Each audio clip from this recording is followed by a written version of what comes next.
Leaders, they try to manage chaos. Well, you know what? Today, we're going to break down the blueprint that turns overwhelm into opportunity. Coming up, mornings in the lab. Oh, good morning. What's going on, nation? Good morning. Mornings in the lab with Keith and friends. This is the morning show. Welcome to Mornings in the lab. Where? Yeah, we're average leaders. Yeah, those average leaders, they're over there. Those guys are over there. The average leaders expire and the exceptional performers thrive right here. I'm Keith Bilous. I'm your host. If you're hunting for that gentle leadership advice, the stuff that makes you feel all soft and warm and fuzzy, go over there. Now, today we are going to expose the truth about leadership that nobody is talking about. Your morning routine. When tech CEOs are facing their biggest challenge, managing teams, aligning leadership, maintaining morale, who do you know they call? Yeah, they don't call John. They don't call Richie. No, they call Cassie. They call Cassie. She doesn't just manage change. Nope. She engineers transformation. It's not just about managing teams. It's about engineering excellence. Listen, if you're looking for a fucking boring podcast, go find the boring podcast. You tell me as soon as somebody tells me I can't, my superpower comes out. As soon as it starts affecting performance, fuck it, man, it's out. Normal is not doing what it takes. The good thing about a kid is that he'll eventually cry himself to sleep. When it comes down, here's what parents don't understand. You put your kid in a fucking timeout, you're in timeout with them. Yeah. We were so anxious about it. Like, we had built up like it was going to be this big deal, and we had all these things that we could replace it with, and we said one day it just wasn't in the crib. When a kid's going to get rid of that soother, it's like pulling something out of their chest to them. I'll get organized when things get done. I'll do it tomorrow. Business athletes do the shit that the basic people don't want to do. Yeah. Because if you don't have a plan, you're just in motion. And when you're just in motion without any fucking direction, you might as well just be sitting there doing it. Every time you start your day reactive, you let urgency beat importance. You're not just failing yourself. You're programming mediocrity into your entire organization. When tech entrepreneurs and CEOs are merging billion-dollar teams, they don't call Ghostbusters. Oh, bad joke. No, they call her. I grew up with three brothers on the side of a mountain, so that should tell everyone everything they need to know. Now that it's daylight savings, I am out letting the ducks out, the chickens out, and the turkeys. Oh, you got a farm? They're my babies. I killed a raccoon that ate my chickens. Does that count? I want to have an assumptions meeting with you. I'm like, an assumptions meeting? He goes, yeah, because I have assumptions about you. You have assumptions about me. Let's sit down in a room together and let's just put them on the table. I was like, holy fuck, that's brilliant.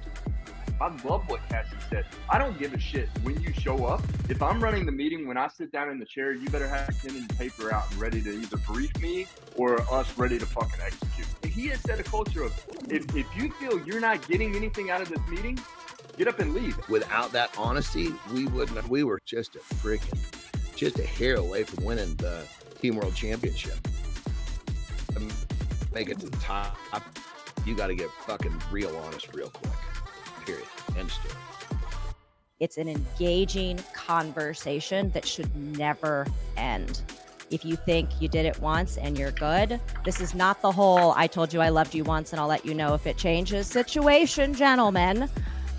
100 men, 100 hours, one goal, success, life transformation.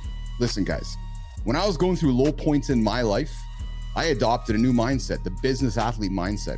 I took 100 days and I changed my life. Most leadership training fails for one reason. They focus on managing chaos instead of transforming it. You cannot merge two companies and live in the past. You need to be able to live in the present and very much view the future. But at the end of the day, we all want to be successful. We all have our own definition of that. But that desire to be successful, to achieve greatness, to be corny, like that unifies teams. When you like, respect, and trust someone, like Rich said, you somewhat forget about your priorities and realize that there's something bigger that you're aiming for. People get way too engaged in one side or the next. They lose the present. Now the whole thing blows up. Think about when you're on this seesaw, you don't weigh the same as the other person on the other side. So you've got to find, it's this game to find the perfect balance.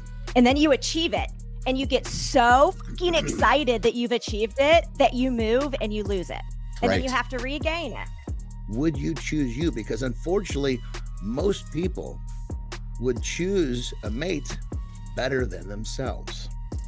That being said, it's time to start taking your self-improvement very seriously. He's helped us achieve some greatness. And AJ is joining us. He joins us every Tuesday and Thursday to talk about the power behind mental performance and helping us achieve our most audacious goals. Some of these people are high performers in business.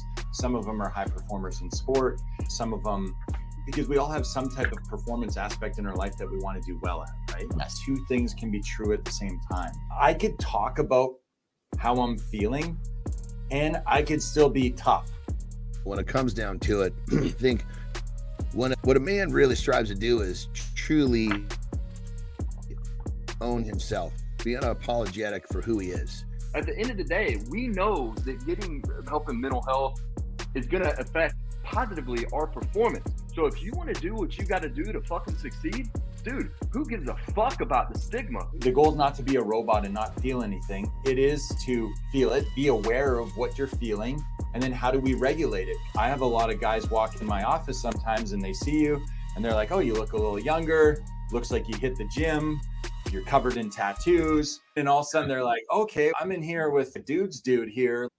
The majority of the time, 5 minutes later, you're deep into a conversation and you can see that they've now started the process. Action absorbs anxiety, right? So when we get moving, now all our neurotransmitters, the endorphins, the dopamine, the serotonin, the norepinephrine, all these neurotransmitters get dumped into our system because we've taken action.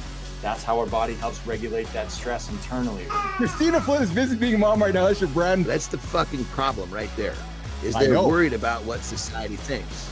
So if you want to fucking do something and you enjoy it, who gives a shit?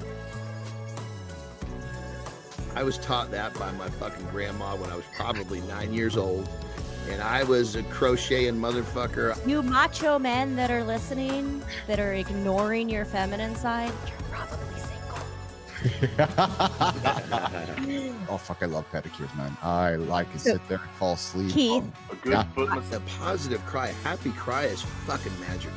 Yeah. I can't tell you how many times that I had a happy cry with my kids, and it was just like, it's just like this pouring of emotion that's coming out. I'm not trying to hold anything back for society or our culture or whatever the fuck it is. We just are, man. So I just fucking grabbed it and we just started dancing down the street. Oh, just took it all away. Gave her a fucking dip right in front of all the fucking cars. I am so not afraid of getting in a big sudsy tub with my lady. Goodness gracious, not only relax, but a lot of other fun shit can happen in that environment.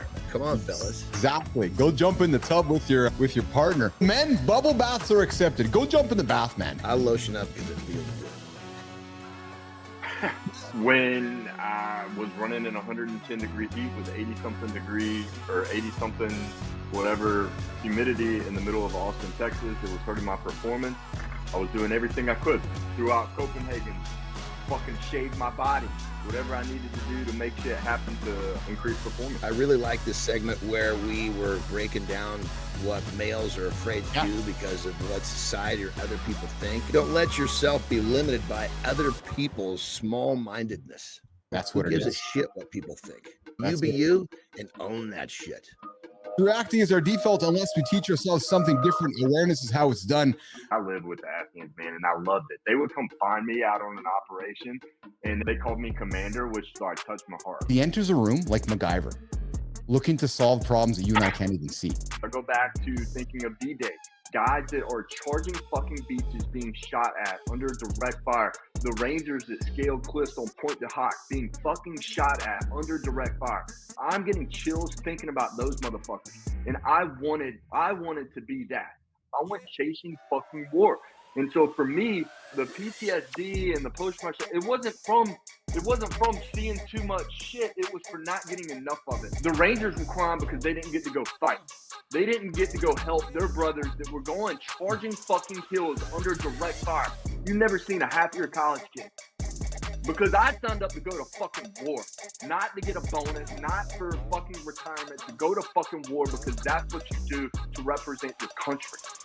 Action absorbs anxiety. and then celebrate that person like a motherfucker.